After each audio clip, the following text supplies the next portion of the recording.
来看妻在婚姻一纸合理，谁能想到大魏国曾经的头号恋爱脑魏淑敏，这回竟然智商高地重新占领，当着姑母太后的面，铁了心要把当朝首辅崔宋这渣男彻底蹬了。当初崔宋还是个穷得响叮当的寒门进士，魏淑敏不仅盲目看中了他那张小白脸，还动用全家势力，硬把他这软饭男扶上了首辅宝座。结果这凤凰男首辅当稳了，就开始整酱至幺蛾子，家里放着正儿八经的满分嫡妻不疼，非要和那个绿茶味冲天的女夫子搞恶心暧昧，甚至连魏淑敏冒着生命危险生下的2个纯种白眼狼孩子，也整天围着那个装温柔的蓝夫子转悠，嚷嚷着让人家进府当娘，简直是遗传性眼瞎。魏淑敏这回总算是卸下恋爱滤镜，彻底看透了，与其在这冰冷的深宅大院里当圣母自我感动，不如拿着金银财宝去外面看大好河山独自美丽。他果断开大，直接撕碎了那份虚伪的深情剧本，当着太后的面控诉崔宋背信弃义，将他身为嫡妻的尊严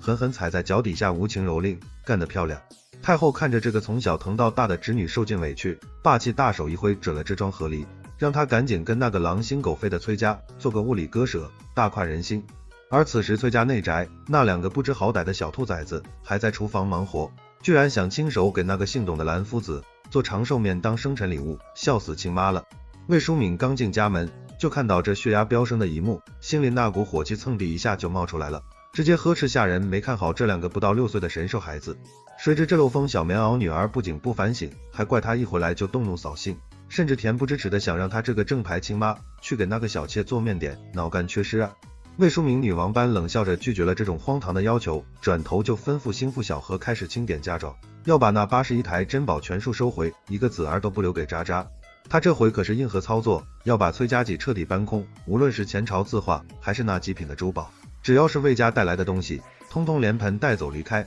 绝不扶贫。甚至连那100多个陪嫁奴仆，魏淑敏也准备一个个问清楚，愿意跟着他去过神仙自由日子的全都带离这破烂火坑，搞事业不香吗？崔宋那个抠门伪君子还以为能像以前一样糊弄过去，随手从宴席上打包了一盘破剩菜带回来，居然还想当成大礼送给魏淑敏，要点脸吗？魏淑敏看着那盘冷掉的剩菜，简直要笑掉大牙，当场就霸气让小何拿去倒了喂狗。这种恶心人的垃圾烂账，他再也不想接受。清账的过程中，果然发现了见不得人的猫腻，原本留给女儿宝儿的红血凤镯，竟然不翼而飞。细查之下才知道是被康他人支凯送给了蓝夫子，那可是魏淑敏外祖母留下的遗物。那个姓董的落难心机小姐也佩戴这种传家宝，魏淑敏直接带着大队人马杀过去，物归原主。手撕绿茶，这董兰姨果然是个奥斯卡级装柔弱的高手，死活攥着镯子不肯撒手，还绿茶发言口口声声说是孩子的一片心意，不能辜负了这份礼物。魏淑敏根本不知他这套白莲花演技，当面撕开了他被崔宋从交房丝里捞出来的肮脏底细，吓得这位伪女神当场就调色盘一样变了脸色。正值中名贵镯子摔了个粉碎，崔宋这瞎眼男主赶过来，不分青红皂白就护着他的小心肝，还倒打一耙责怪魏淑敏不该动孩子的嫁妆，真下头。这个双目失明的男人居然还想给这狐狸精一个名分，厚颜无耻，让他们以后在府里各自安好，这种丧心病狂的疯话他也说得出口，真行。魏淑敏听完后不仅没哭没闹，反而算盘打得震天响，计算这些年供养这女人的束修费用，直接狮子大开口让崔宋双倍还钱，搞钱才是王道。接着魏淑敏雷厉风行，召集了京城各大铺子的掌柜，正式宣布收回所有经营权，要把崔宋这几年欠下的糊涂烂账一笔笔清算到底，干得漂亮。原来那个看似清高脱俗的董兰姨，私下里竟然在铺子里赊了1000多两银子，拿着正妻的钱在外面充大款买昂贵首饰，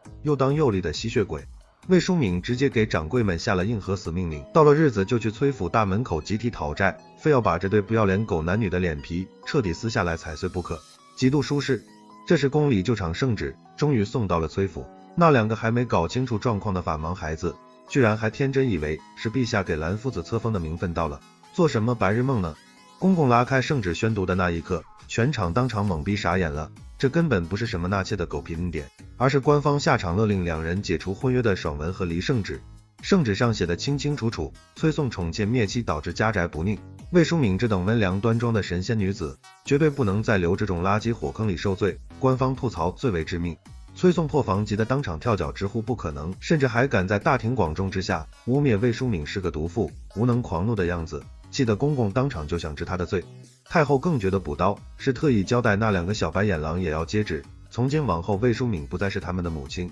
让他们以后别再去厚脸皮滋扰纠缠，断绝关系爽。魏淑敏利落收拾行囊，准备离开这个极品是非之地。崔宋还试图用孩子来搞封建道德绑架，甚至质问他的心肠是不是石头做的，你管得着吗？他霸气直接把正妻的位置腾了出来，大方的送给他们一家4口渣渣团聚。这种恶心人的廉价爱他才不稀罕留着过年去呢，赶紧打包带走。浩浩荡荡的硬核搬家大军闯进崔府，小何指挥着众人把红木家具和各种御赐珍宝往车上装，刮地3尺一样东西都不给他们留，寸草不生。董兰因绿茶并发想上前阻拦，却被小何狠狠物理打脸，这些全都是魏家带来的陪嫁。如今物归原主，谁敢多说半个不字就是抗旨，教你做人。那些原本围着孩子转的几十个奴仆，也被全数打包带走。2个娇生惯养的巨婴小祖宗，这才傻眼发现连个梳头的人都没了踪影，自食其果了吧？魏淑敏带着满车闪瞎眼的金银珠宝，潇洒离去，临走前送给崔宋最后一句暴击忠告：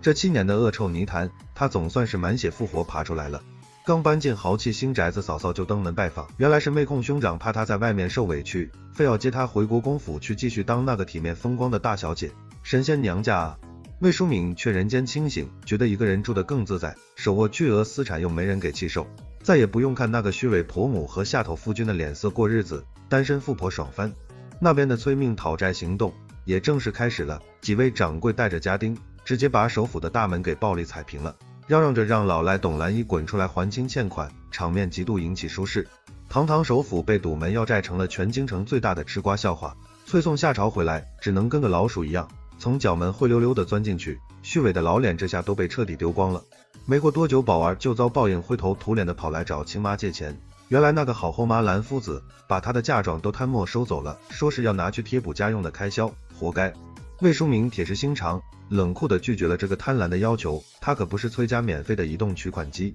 这些被养废了的白眼狼孩子必须得接受社会的狠狠毒打。镇北侯夫人看中了魏淑敏搞事业的果敢，想撮合自家小叔子结亲。魏淑敏却人间清醒，表示这辈子再也不想钻进婚姻这破男人的笼子里，独美万岁。崔宋这个死皮赖脸前夫在宴会上还要大放厥词，酸鸡一样质问魏淑敏是不是急着攀高枝，那种吃醋又嘴硬的样子，真让人隔夜饭都想吐出来。甚至在众目睽睽之下恶毒羞辱魏淑敏不能再生育，殊不知那是为了给他生这2个白眼狼才落下的病根。这渣男简直坏得流脓，建议原地人道毁灭。欢迎订阅，下集更溜。